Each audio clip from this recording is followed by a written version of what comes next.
um relógio alto como uma torre, amarelo como uma fotografia antiga. Era um relógio de grande utilidade, as pessoas sabiam se estavam atrasadas e sentiam escorrer dos minutos. No Natal virava presépio um menino Jesus de olhos de vidro, separado do público por grossas cordas. No Carnaval virava pagão, um rei momo gordo pendurado pelas bochechas. Chamava para a folia, para os bailes de máscara, para as orgias do esquecimento.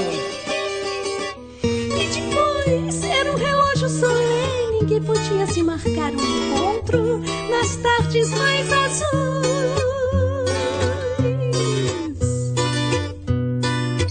Quem tirou o relógio da 14? Quem tirou o relógio da 14? Parece que foi sonho, a gente era criança, veio um ser de outro planeta e com mãos gigantescas arrancou o relógio. A cidade amanheceu sem relógio, o tempo galopando nas esquinas. Crescemos de repente, sem marcas de ferro nas lembranças e sem o apoio dos ponteiros soltos no espaço. Senhores contemporâneos, amigos de infância, passageiros desta terra, devo lhes confessar o que descobri. O relógio da 14 sumiu.